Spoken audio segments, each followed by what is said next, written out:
Lucas 23, 26. Diz assim a palavra do Senhor: e como o conduzissem, constrangendo um cireneu chamado Simão, que vinha do campo, puseram-lhe a cruz sobre os ombros, para que a levasse após Jesus. Por favor, curve a sua cabeça, eu quero orar por você. Espírito Santo querido, muito obrigado, meu Deus, por essa oportunidade, Senhor, que nós temos de ouvir a Tua palavra. E nós clamamos, Senhor, que o Senhor seja como o agricultor nessa noite que ara a terra, quando a terra está ressecada, dura. Então Ele vem com o trator poderoso dEle, quebrando aquela camada endurecida, afofando a terra, para que as raízes daquela semente encontrem um solo macio, um solo profundo, e essa fruta, e essa planta, ela produza 100 por 1 de frutos. Ó Deus, é isso que nós te pedimos hoje à noite, que o Senhor venha preparar o nosso coração, para que o Senhor plante essas sementes e mude a nossa vida, nos desafie. Senhor, nós te pedimos isso nessa noite, fiados no nome de Jesus. Amém e amém. Muito bem, quero compartilhar com você hoje à noite, tomando a cruz. Ok, queridos? Tomando a cruz. Irmãos, todo o processo de crucificação foi muito duro, não é? Nós já vimos no filme, foi muito forte. Não teve nenhum momento ali que Jesus teve uma trégua, até no final, quando ele já, com muita sede, pede água, eles negam água para ele e passam na boca dele um pouco de vinagre. Já pensou? Logo depois disso ele morreu. Então foi muito duro o processo de crucificação. Mas tem um momento, gente, na crucificação que é muito lindo, se não fosse trágico também, né? Quando os soldados romanos chamam um homem de Cirene, que é no norte da África. Ele está passando por ali, ele está lá em Jerusalém para participar da festa da Páscoa, não é? A ideia era receber um pouquinho de sangue na cabeça, né? A aspersão do sangue do cordeiro, de um animal, para receber a bênção do cordeiro pascal. Era isso que ele estava fazendo ali. E quando ele está ali, no meio da multidão, então o soldado romano chama o cireneu para ele carregar a cruz, porque era tão desonroso carregar a cruz, não é? Que o soldado romano se achava muito digno para carregar aquela cruz, que era sinônimo de uma maldição terrível. Então aquele homem é chamado, e aí aquele momento é lindo aquele momento, quando o Simão, ele se coloca debaixo da cruz. É tremenda aquela cena do filme, não é? Quando Jesus não está mais aguentando, fisicamente falando, ele já tinha caído pelo menos umas 2 vezes, ele estava esgotado fisicamente, já tinha perdido muito sangue, a coroa de espinho ali, provocando aquela dor mesmo terrível, e sangrando muito, e aí ele já tinha caído. E naquela hora, quando os soldados romanos viram que não foi misericórdia, não, na verdade eles pensaram assim: olha, ele vai morrer antes de chegar lá em cima, no Gólgota, então vamos pedir para alguém ajudar, não é? E aí o Simão se aproxima então e entra debaixo da cruz. Irmãos, é o único momento, vamos dizer assim, de alívio que Jesus teve ali. Pelo menos aquele peso em cima dele, ele não carregou mais até a crucificação, porque o Simão vai carregar a cruz até lá em cima, até no Gólgota. Amém, queridos? Então, é muito tremendo isso. Agora veja bem, o Simão não foi ali porque ele quis, não é? Ele não ficou ali, puxa, tão compadecido de Jesus e querendo servi-lo, nada disso. Ele foi constrangido. A Bíblia diz aqui, olha, e como o conduzissem, constrangendo um cireneu chamado Simão. Então veja bem, eles forçaram a barra, né? O O Marcos, que escreve a mesma história, diz: o obrigaram a carregar a cruz. Então o sirineu, o Simão, não foi ali porque ele quis, ele foi constrangido. Agora, irmão, escuta bem. Quando eu li isso aqui, isso pegou tanto meu coração, porque eu me perguntei, onde estavam os discípulos nessa hora? Porque culturalmente, um parente ou um amigo podia ajudar o condenado. Irmão, ninguém se apresentou para ajudar Jesus. Onde estavam os discípulos? Irmãos, eu fico pensando, quando o soldado romano chamou o sirineu, um discípulo deveria pular na frente e dizer: não, essa honra é minha, eu vou carregar essa cruz porque ele está fazendo isso por mim. Mas, irmão, não teve ninguém ali que foi constrangido pelo amor. Só teve um homem que foi constrangido por uma ordem.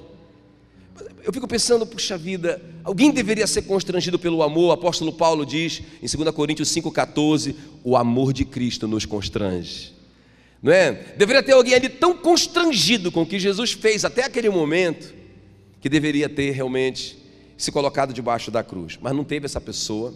A pessoa que ajudou Jesus foi constrangida a fazê-lo.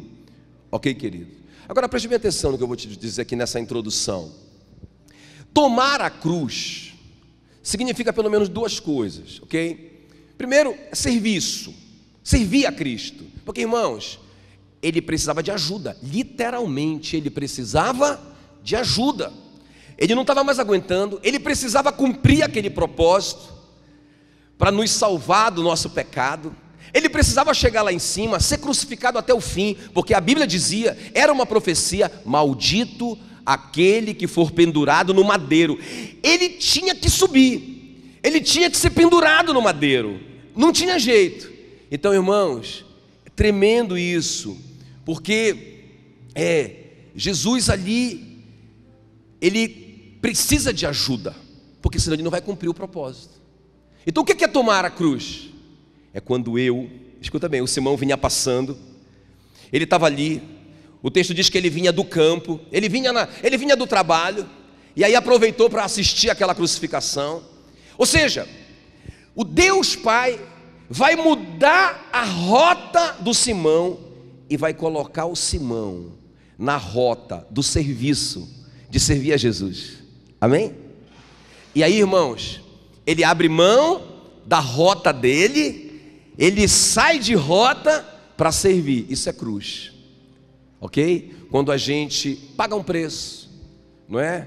Quando a gente doa nosso tempo, nossa energia, nosso talento e coloca tudo isso a serviço do Rei Jesus. Isso é cruz, não é verdade? Porque, irmãos, a tendência é cada vez a gente se ocupando cada vez mais com a nossa própria vida e a gente não tem mais tempo para Jesus.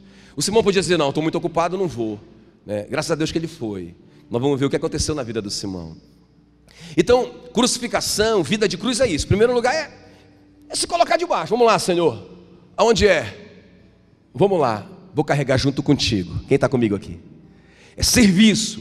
E outra coisa que significa essa vida de cruz, tomar a cruz, que é o nosso tema hoje à noite, é a santificação. Porque veja bem, o que Jesus estava fazendo ali, gente, carregando aquela cruz? Ele estava levando sobre aquela cruz os nossos pecados. Amém? A Bíblia diz que ele riscou, Filipenses 2,14, ele cancelou o escrito de dívida que era contra nós e removeu-o completamente e cravou-o na sua cruz. Então o que era a cruz? A cruz representava isso, que o meu e o seu pecado estava sendo cancelado. Posso ouvir um glória a Deus por isso? Não é verdade? O nosso pecado estava sendo cancelado, a nossa dívida estava sendo paga, está pago. E ele colocou na cruz. Então veja bem, o que é tomar a cruz? É servir a Jesus no propósito dele e é buscar essa santificação, essa vida que agrada a Deus. Amar o que Deus ama, odiar o que Deus odeia. Ok, queridos? Agora, o que eu quero conversar com vocês hoje à noite? Irmãos, diante desses desafios da vida, né, diante da cruz de Cristo, Nós temos muitas atitudes que a gente pode tomar. Eu quero ver só 3 com vocês hoje aqui, não é?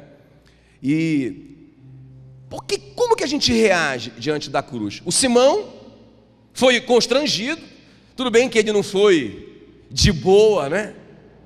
Ele não foi de boa, ele não foi por livre e espontânea vontade, mas ele foi, e ele serviu, valeu, não é? Valeu o serviço dele. Agora veja bem, quando a gente está diante dessa situação, quando a gente é desafiado a servir a Jesus, quando a gente é desafiado a realmente a viver uma vida que agrada a Deus, cruz, como que a gente reage? Então eu quero mostrar para vocês que a gente pode reagir de 3 maneiras. Em primeiro lugar, a gente pode reagir preocupado em sermos rejeitados pelos inimigos da cruz. Eu vou mostrar cada uma dessas coisas, não é? Então, aquela pessoa que não entende muito bem e começa a criticar a gente, acha que a gente virou fanático demais e tal, e a gente fica preocupado de ser rejeitado por essas pessoas, então a gente sai da cruz, não é? E a outra maneira a gente pode responder é contabilizando as nossas perdas. Se eu obedecer, ou se eu servir, eu vou perder, eu vou me ocupar, se eu obedecer a Jesus, eu posso perder isso aqui, ok? E a terceira coisa, né, a terceira atitude que a gente pode ter diante da cruz é a do Simão, que é tomar a cruz e ser um refrigério para Jesus. Amém, queridos? Vamos ver cada uma dessas coisas hoje à noite. Então, em primeiro lugar, quando a gente reage preocupado em sermos rejeitados pelos inimigos da cruz, vamos entender o seguinte aqui. O Simão, ele estava lá por causa da Páscoa, ok? Então, ele queria receber, não é, umas gotas do sangue do Cordeiro Pascal. Só tem um detalhe: ajudar um condenado de cruz desqualificava a pessoa para receber a bênção da Páscoa. Ela não poderia comer o Cordeiro Pascal. Inclusive tem uma cena aqui que eu acho tão terrível, né?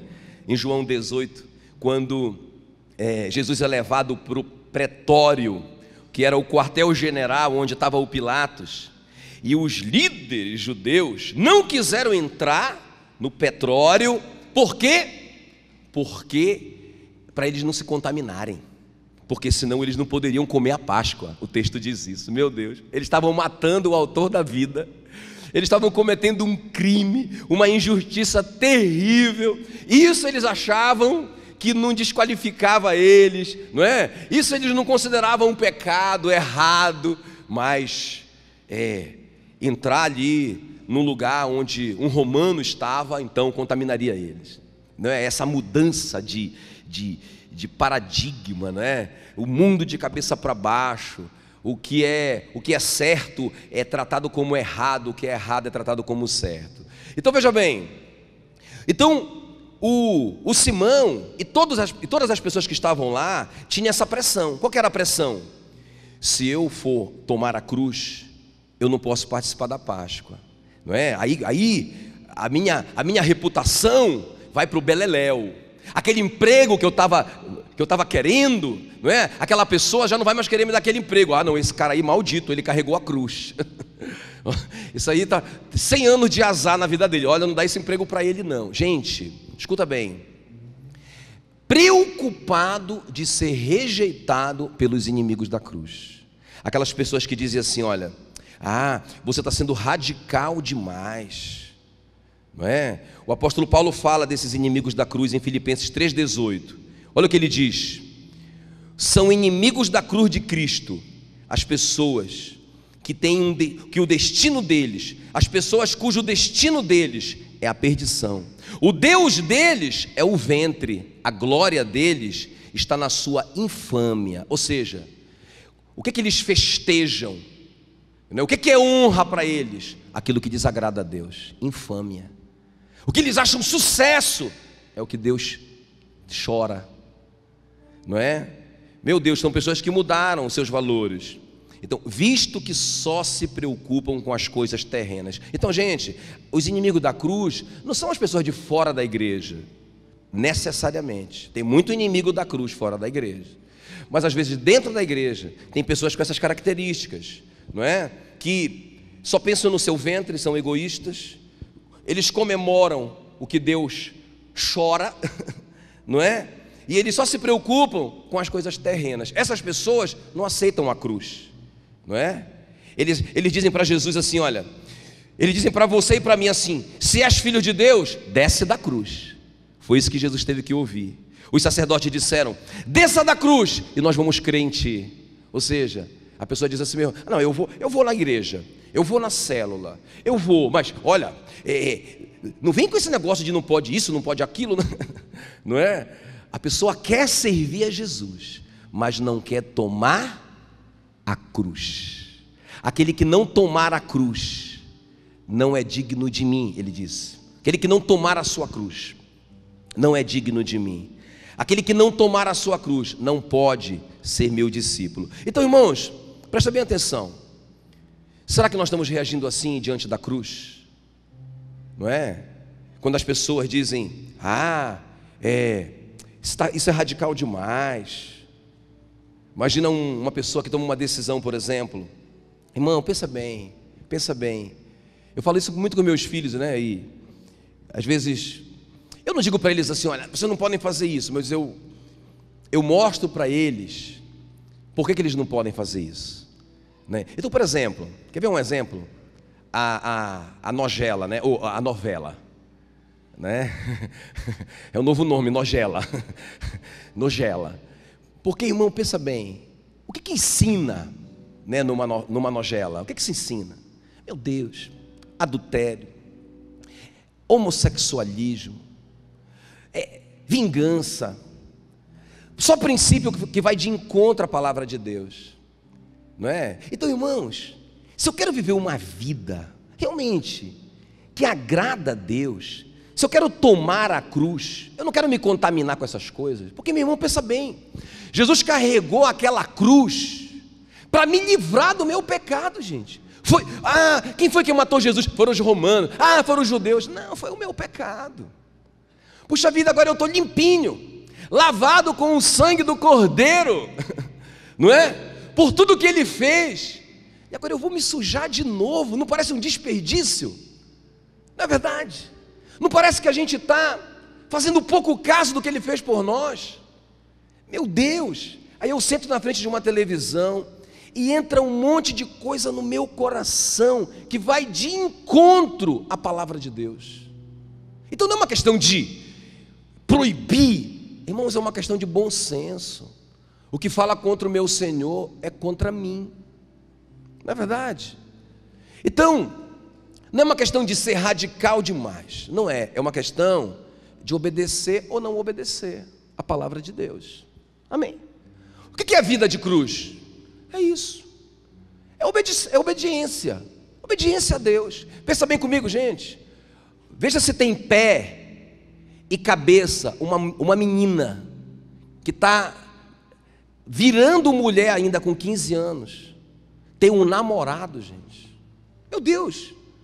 Não tem nem condições emocional para casar, e nem financeira, não é? Só vai ficar se inflamando. Veja bem, irmãos, onde é que tem pé e cabeça um pai e uma mãe autorizar? Deixa eu te falar isso, deixa eu me arriscar a dizer isso.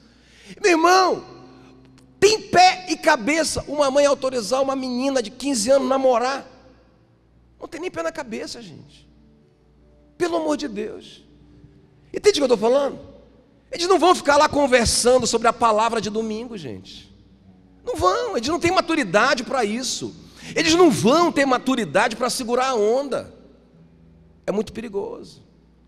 Quem está me entendendo? Então, irmão, não é uma questão de ser radical, é uma questão de inteligência, é uma questão de obediência. Agora, se eu fico preocupado com aqueles inimigos da cruz, ok? Mas isso é radical demais. Você não pode fazer isso contra uma pessoa. Onde já se viu um pai disciplinar um filho? Já pensou, gente? A Bíblia diz que é para disciplinar. Claro que a Bíblia diz que é para fustigar com a vara, mas não matar, né? Fala que a Bíblia diz que a vara da indignação não prosperará, mas fala que é para fustigar com a vara, não é? Você vê uma criança, gente, jogada no supermercado, gritando. Ah! A leitura é a seguinte: essa criança está sem disciplina. Agora vem uma pessoa, um estudioso do comportamento humano e diz: não, deixa a criança fazer o que ela quiser fazer. Mas a minha Bíblia diz: a criança entregue a si mesma será a vergonha da sua mãe. Quem que eu vou aceitar, gente? Quem que eu vou obedecer? O profissional ou a minha Bíblia? O que é vida de cruz? É obediência à palavra de Deus. Amém, queridos? Muito bem. A segunda maneira que eu posso reagir à cruz é assim: eu fico contabilizando as minhas perdas. O que eu vou perder se eu obedecer?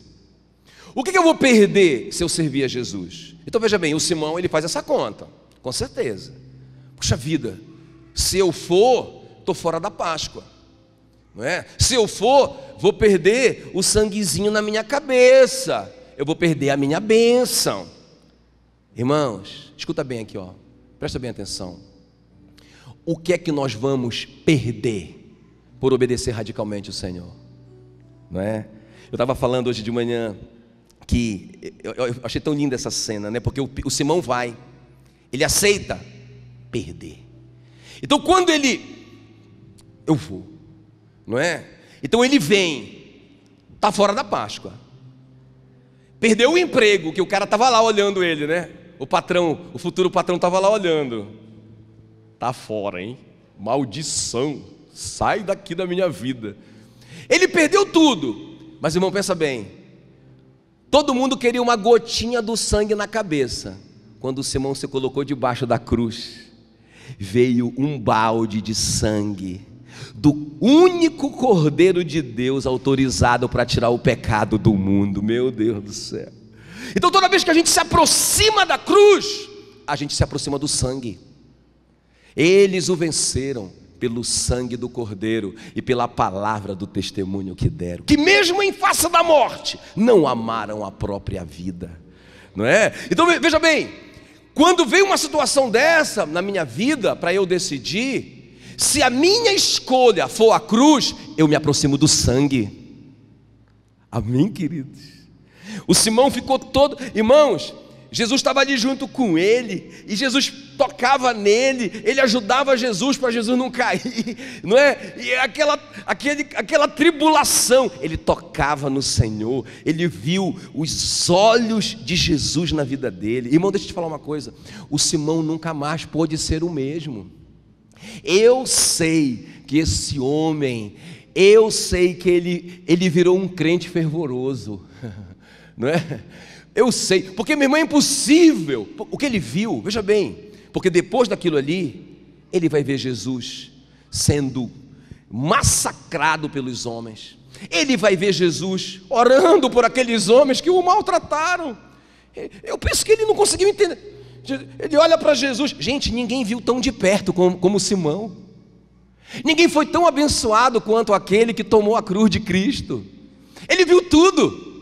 E Jesus orando: Pai, meu Pai, perdoa-os, eles não sabem o que fazem. Jesus lutando por nós, os seus carrascos, e o Simão sem entender, não é? Irmãos, ele viu tudo, ele viu Jesus ali pregado na cruz, já nas últimas horas da vida dele, já não conseguia mais nem falar direito, com tanta dor, mas ele viu Jesus preocupado com a sua mãe. Mulher, esse aí é o teu filho, não é? João, essa aí é a tua mãe, cuida dela. Irmão, eu penso que o Simão já estava em prantos nessa hora, vendo tudo o que Jesus estava fazendo e vivendo ali, não é? Irmão, era impossível. ele não ser abençoado, amém, queridos? Ele não ser alcançado por Jesus. Ele recebeu o sangue, ele recebeu o olhar, ele viu tudo o que aconteceu. Eu acho tremendo, porque tem um detalhe que o Marcos fala, que o Lucas que nós lemos agora não fala. O Marcos diz assim: obrigaram Simão Cireneu, que passava vindo do campo, pai de Alexandre e de Rufo, a carregar a cruz. É outra coisa que aconteceu na vida do Simão. Por que esse texto fala assim, ó? Que fala que o Simão, pai de Alexandre e de Rufo. Porque, irmãos, esse Alexandre e esse Rufo eram crentes muito conhecidos já quando isso foi escrito. Eles foram alcançados pelo Evangelho e se tornaram pessoas proeminentes na igreja, os filhos do Simão, não é? Tipo, quer ver eu fazer uma comparação assim? Eu digo assim, ó, eu digo assim pro Omar aqui, eu digo assim: Omar, essa mulher aí, ó, o Omar não conhece essa mulher que está bem aqui. Eu digo, essa mulher ali é filha do Astrogildo. Mudou alguma coisa para você? Você conhece? Não. Agora, se eu disser para o Omar assim, olha, Omar, essa mulher aí é a mãe do Tiago. Ficou claro? Você conhece o Tiago? Então, quando o Marco diz assim mesmo, esse Simão que carregou a cruz é o pai do Alexandre e do Rufo. Eu creio, inclusive o apóstolo Paulo menciona um Rufo em Romanos 16, 13, e os historiadores, isso aqui não é uma teoria, a tradição, não é? A história diz que esse Rufo é o filho do Simão. Esse líder da igreja que o apóstolo Paulo menciona em Romanos seria, pela tradição, a gente não pode provar na Bíblia, mas a tradição diz que era o filho do Simão. O que eu estou dizendo com isso, gente? Quando a gente se aproxima da cruz, a gente influencia a nossa família.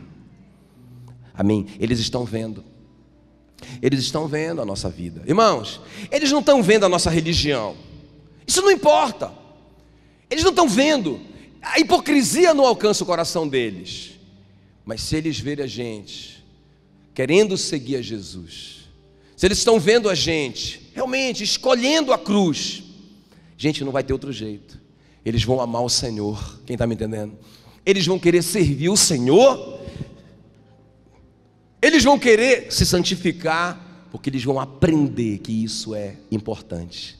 Então a vida do Simão influenciou a sua casa. Eu tô falando isso porque, meu irmão, as pessoas contabilizaram o contrário. O que é que a gente vai perder se a gente carregar a cruz? Então não vamos lá. O Simão foi e carregou. Eu estou falando para você que ele só ganhou. Ele só ganhou. Ele só foi abençoado, gente. Ninguém foi mais abençoado do que esse homem. O Pedro pergunta para Jesus uma vez, quando Jesus estava falando sobre cruz, sobre vida de deixar pai e mãe, deixar terras, deixar propriedades, por amor de mim, do Evangelho. Ele estava falando de vida de cruz, e o Pedrão falou assim para ele: mas Senhor, nós fizemos tudo isso, nós deixamos tudo isso aí que o Senhor está falando. O que vai acontecer com a gente? Lucas 18, aí Jesus fala assim: vocês receberão 100 vezes mais ainda nesta vida, e no porvir a vida eterna. O que eu estou falando para você? Irmão, eu não tenho que viver vida de cruz para desfrutar do céu. Não é só isso. Se eu viver vida de cruz, eu vou desfrutar aqui e agora. Amém, queridos? Deus vai me abençoar aqui e agora, e no porvir, não é? A vida eterna. Glória a Jesus. A gente quer a glória, gente, mas não tem como receber a glória sem passar pela cruz. Olha o que diz Colossenses, 1 Coríntios, 1,18. Certamente a palavra de cruz é loucura para os que se perdem, mas para nós que somos salvos é o poder de Deus. Quem quer receber o poder de Deus? A gente tem que passar pela cruz. Olha o que o apóstolo Pedro diz, 1 de Pedro 4,13. Pelo contrário, alegrai-vos na medida em que sois coparticipantes dos sofrimentos de Cristo, para que também na revelação da sua glória vos alegreis exultando. Quem quer a glória, a vitória, o sucesso, a resposta? tem que participar dos sofrimentos dele também. É vida de cruz, é serviço, é santificação. Então essa é a segunda maneira que eu posso responder. Então a primeira, eu posso ser influenciado por aqueles que rejeitam a vida de cruz, aqueles que ficam dizendo, desça daí e eu vou te seguir, não é? Desça daí e eu vou crer em você. Aqueles que acham você radical demais, então aí acaba que a gente começa a ceder para o mundo. É verdade, não é tão errado assim. A segunda maneira é a gente ficar fazendo conta. Se eu for servir, não é? Eu vou gastar meu tempo. Gente, deixa eu falar uma coisa com muito amor e carinho. Se Deus impedir o nosso oxigênio por 3 minutos, acabou todo o seu tempo. Acabou tudo. Não é verdade? Igual aquela pessoa que fala assim, não tenho tempo. Eu não tenho tempo para me cuidar. Não tenho tempo para isso não. Muita coisa, muito trabalho. Vai acabar encontrando tempo para ficar doente. Não é verdade? Vai ficar lá, doentão, operadão e tal, 6 meses internado, aí arruma tempo, não arruma? Então, irmãos, como que a gente pode não arrumar tempo para o dono da nossa vida? Não é um contrassenso isso? Não é verdade? Nós somos dele, ele nos criou, ele nos dá tudo o que nós temos.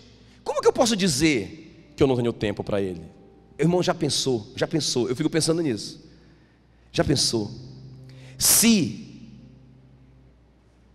a gente vivesse a nossa vida inteira só para as nossas coisas, a igreja morreria, não é verdade? Acabou. Quem é que vai cuidar da igreja? Quem é que vai servir? Irmãos, o pastor não dá conta de fazer tudo, não é? Às vezes eu estou aqui pela igreja e só às vezes, né, que eu estou por aqui pela igreja. Aí eu vejo alguém discipulando, né, um casal discipulando o outro. Aí eu fico vendo ali. Outro dia eu estava vendo um casal discipulando o outro. Aí terminou, aí eles orando, todo mundo chorando, todo mundo, né? Aí eu estava ali só, tão lindo. Irmãos, eu não estou cuidando diretamente, mas alguém está servindo. Quem está me entendendo? Alguém está tomando a cruz, não é? Porque eu não posso fazer tudo. Aí eu fiquei imaginando, quando eu estava vendo essa cena, eu comecei a ficar tão alegre, né? Eu me emocionei de ver aquela cena, porque era assim um casal novo, vamos dizer assim, com pouca experiência ministerial, pastoral e tal, e o outro casal mais novo ainda, e eles já estão cuidando um do outro, não é? E eu digo, meu Deus do céu, que coisa linda. Aí eu comecei a querer chorar, né, de alegria. Na hora eu senti o Espírito Santo falando no meu coração, é isso que eu sinto quando você cuida do meu rebanho, não é? Então, irmãos, se toda a igreja participa de uma maneira, toda a igreja toma a cruz servindo, toda a igreja toma a cruz se santificando, irmãos, a gente não é babá de ninguém, não é verdade? Eu não posso dizer, irmão, desliga essa televisão, larga essa pornografia, meu irmão, cria vergonha nessa sua cara. Eu não posso vigiar ninguém. Agora, se a pessoa entender, puxa vida, eu não vou fazer isso, porque o meu Senhor morreu por mim, eu não vou fazer isso. Eu vou doar essa televisão, né? O cara fala assim para mim, não, pastor, é porque eu não dou conta, isso é muito forte para mim. Meu irmão, dá essa televisão. Não, pastor, eu não consigo, porque o celular, o senhor sabe como é que é o celular que é o culpado. Meu irmão, quebra esse celular, mas se for iPhone, dá para o pastor. Meu irmão, te livra disso. Quem está me entendendo? Agora o cara fica nessa, sabe o que é? Eu não consigo. Irmão, deixa eu te falar uma coisa aqui, olha para mim. Não há tentação que não seja humana, e juntamente com a tentação, Deus dá o livramento.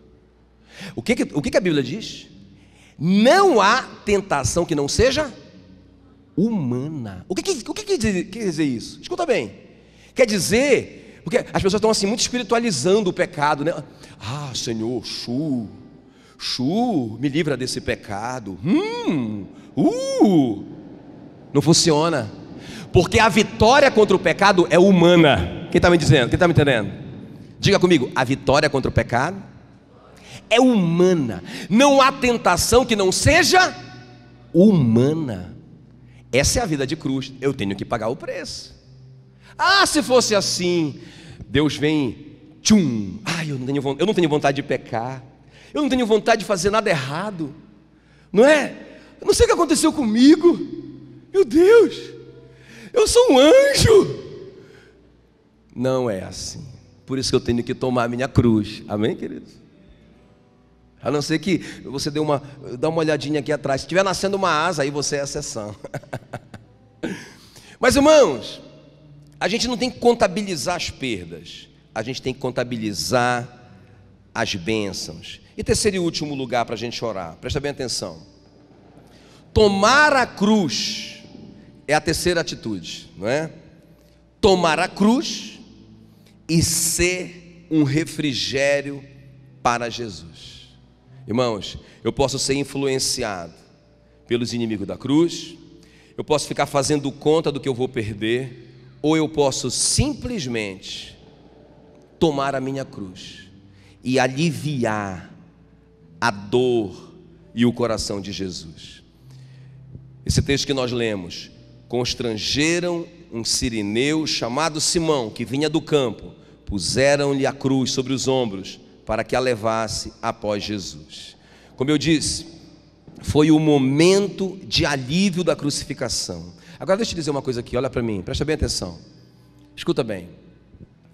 Irmãos, nada entristeceu mais o homem Jesus do que o pecado, e nada alegrou mais o homem Jesus, eu vou te mostrar, do que a santificação, a vitória contra o pecado. Já viu isso na Bíblia? Não é? Jesus tem dois, assim, picos, né? Pico de tristeza profunda. A Bíblia diz que ele ficou triste até a morte. Acho que nenhum de nós sentiu isso. Acho não, tenho certeza. Por que ele sentiu aquela tristeza toda?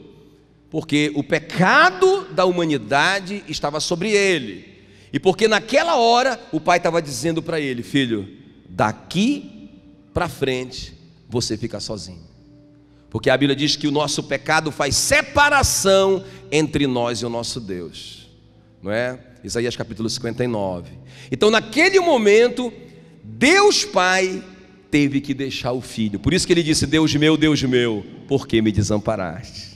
Naquela hora de solidão, aquela dor profunda por causa do pecado, a Bíblia registra em Mateus 26:37 que ele se entristeceu até a morte. Meu Deus, que tristeza. Então o que entristeceu mais Jesus quando ele esteve aqui como homem? Fala para mim. O pecado. E o que alegrou mais Jesus? Lá em Lucas 10, quando Jesus envia os discípulos e eles voltam, todo mundo feliz, né? Senhor, pelo teu nome, os demônios se submetem a nós, que coisa linda. Jesus fala para ele: não se empolguem com isso, gente, não fiquem alegres por isso, se alegrem porque o nome de vocês está escrito no livro da vida. Aí o versículo 21 de Lucas 10 diz assim: naquela hora exultou Jesus no Espírito. Essa palavra exultou é agalial, que quer dizer uma alegria profunda. Inclusive na revista, na linguagem de hoje, diz assim: Jesus ficou muito alegre. Quer dizer, o momento que Jesus ficou mais alegre foi quando os discípulos deram testemunho: Senhor, nós temos autoridade para expulsar demônios. O que Jesus leu? Se eles têm autoridade, é porque eles têm santidade. Enquanto Adão estava em santidade obedecendo, ele tinha autoridade sobre a serpente. Quando ele pecou, ele perdeu a sua autoridade e a serpente o enganou, não é? E roubou dele aquilo que Deus deu. Então, escuta bem, querido, escuta bem. O que mais entristeceu Jesus foi o pecado, e o que mais o alegrou, que fez ele exultar no Espírito Santo, não é? Comemorar, festejar, foi ele ver os discípulos se santificando. Então veja bem o que eu quero dizer com isso. Irmão, tomar a cruz, quando a gente toma a cruz, a gente provoca essa alegria no coração de Jesus. Agora escuta bem o que eu vou te dizer. O Simão não obedeceu, ou melhor, ele não carregou a cruz porque ele quis. Esse que é o desafio da palavra hoje para nós. Ele não foi, como eu disse, porque ele teve uma revelação, eu quero servir Jesus. Existe uma discussão sobre isso. Alguns acham que ele foi chamado, ele foi constrangido a fazer, mas ele queria fazer, não é?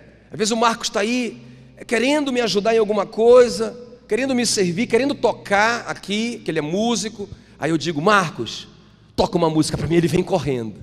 Eu o constrangi, mas ele queria fazer. Então tem uma linha que crê que o Simão estava pronto para servir. Ele estava tão perto, tão perto, tão perto, tão compadecido, que o soldado romano olhou e viu: esse cara aí, que está aí pertinho, que não sai nunca de perto dele, eu vou chamar ele.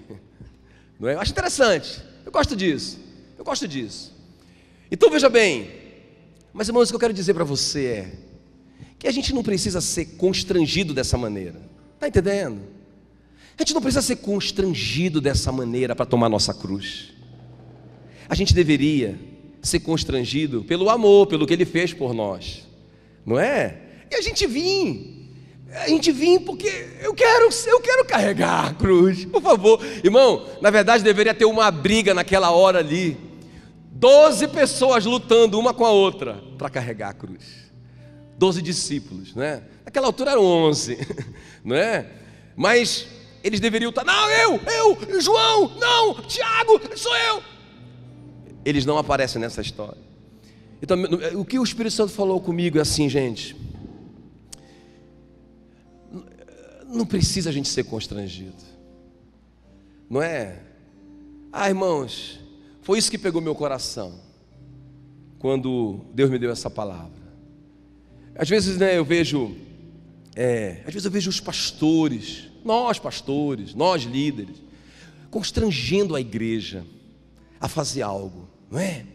Então cada semana a gente se esforça no máximo para convencer a igreja, para constranger a igreja a servir a Jesus. E a gente fica lá orando e: Senhor, e aí a gente traz uma palavra para a igreja servir a Jesus, não é? Aí a gente, missão cumprida. Aí quando termina o culto, de 300 pessoas, uma pega a gente lá fora: poxa, pastor, eu quero ser um discipulador, eu quero ter uma célula, eu quero fazer algo para Cristo na minha geração. Puxa, aí o pastor fica tão feliz: poxa, aleluia, não é? Irmão, não deveria ser assim, não deveria ser por constrangimento, né? Deveria ser por constrangimento, sim, mas por amor, não é? Às vezes, toda igreja que eu vou, onde eu vou, né, eu vejo os pastores coitados. Aí eu entendo, porque eu estou na pele deles, né? Tem que pagar as contas, tem que pagar os funcionários, né? Tem que fazer os eventos, tem que comprar passagem, não sei o que lá. Aí eu vejo os pastores. Quando eu estou sentado lá ouvindo o pastor, aí eu me vejo, né? O pastor, no fundo, ele está constrangendo a igreja a dar o dízimo, constrangendo a igreja a dar uma oferta. Aí quando eu começo a ouvir o pastor, eu digo: meu Deus, às vezes eu devo falhar nisso também, não é? Puxa vida, não deveria ser por constrangimento. A pessoa deveria pensar assim: meu Deus, quantas famílias vão ser alcançadas lá em Gurupi. Irmãos, tinham muitas famílias. Eu fiquei surpreso com a quantidade de pessoas que eu nunca tinha visto na minha vida lá na tenda de Gurupi. Mas teve um preço, não é? Teve um preço, pessoas doaram, pessoas se esforçaram, não é? Foram investidos alguns mil reais lá, né? Não sei nem quanto foi, mas, puxa vida, meu Deus, eu fico pensando como que Jesus está alegre, porque agora nesse momento a palavra está sendo pregada lá, pessoas estão aceitando Jesus lá. Gente, deixa eu te falar uma coisa, e isso é o que muda uma sociedade, é o Evangelho, amém? O Evangelho, gente, é o Evangelho. Olha, a maior assistência social que nós podemos fazer é pregar o Evangelho, porque, meu irmão, o Evangelho muda a pessoa totalmente, amém? Então, irmãos, escuta bem, não deveria ser por esse constrangimento: venha servir, venha obedecer, não é? Não deveria ser. E a minha oração hoje, eu quero orar sobre isso hoje, não é? Que que vinha outro constrangimento, um constrangimento de amor. E todo mundo aqui diga: eu quero tomar a cruz. Ninguém precisa me mandar, eu quero. Jesus diz assim: ninguém tira a minha vida, eu a dou. Ele está dizendo assim: ninguém me constrange a morrer. O meu pai não me constrangeu a morrer. Você vai ter que morrer por eles. Ele disse: eu quero morrer por eles. Sabe aquela ordem que Deus deu para ele vir? Não é? É igual como eu fiz o exemplo do Marcos. E ele estava louco para vir. E ele veio. Sabe, irmãos, a obediência deveria ser assim. Se eu sei que está errado, irmão, ninguém precisa gastar cabelo branco comigo. Não é? Ninguém precisa ficar mais com cabelo branco. Porque eu amo o meu Senhor e eu vou obedecê-lo. Amém? Ah, isso aqui desagrada a ele? Ah, estou fora. Sabe, irmãos, eu poderia fazer uma lista de pecados, mas eu quero te falar uma coisa aqui, ó. Eu sempre faço essa pergunta para mim mesmo, diante de alguma situação de cruz. Eu me pergunto assim, olha, o que Jesus faria no meu lugar? Isso me ajuda, irmãos. Você não sabe o quanto que isso me ajuda. O que Jesus faria se ele estivesse aqui? Em geral, não é? Vem aquela lembrança daquele texto, Jesus vivendo aquela situação e tal, não é? Amém, queridos? Fala assim para você mesmo: o que Jesus faria no meu lugar? Não é? Só uma coisa que eu quero dizer para você. Eu creio que é importante dizer isso. Sabe, vida de cruz, gente, também é a gente perdoar, não é? Porque, irmão, pensa Jesus ali sendo injustiçado, sendo maldito, não é? Amaldiçoado, meu Deus! E ele liberando perdão. Gente, vida de cruz. Eu digo que depois que Jesus nos perdoou, qualquer medida de perdão, aquém da dele, é injustiça. Não é verdade? Porque se ele me perdoou os meus pecados, que eram tão grandes, se eu não perdoar o meu irmão, eu estou sendo injusto. Não é? E, gente, vou te falar isso aqui para mim eu acho que é a chave. O Satanás tem prendido muita gente. Tem muita gente ferida, muita gente que mordeu a isca de Satanás e não resolve, e não libera perdão. E isso não é vida de cruz. Eu quero te dizer que você está decidindo não tomar a cruz, porque você está pensando assim: eu vou perder. Eu fiz um cálculo aqui: se eu tomar essa cruz e perdoar, eu vou perder. Mas a palavra perdão vem de perder. Quem perdeu mais do que Jesus? Ele era rei, não é? Ele era o filho de Deus, não teve por usurpação ser igual a Deus, a si mesmo se esvaziou. Quem perdeu mais? Quem aqui já foi Deus e se esvaziou de ser Deus? Mesmo sendo em forma de Deus, não teve por usurpação ser igual a Deus, mas a si mesmo se esvaziou, tomando a forma de servo. Meu Deus, pelo que Deus o exaltou soberanamente, e lhe deu um nome que está acima de todo nome, e todo joelho se dobrará, e toda língua confessará: Jesus Cristo é o Senhor. Amém, queridos? Quer glória? Morra na cruz. Vamos ficar em pé em nome de Jesus.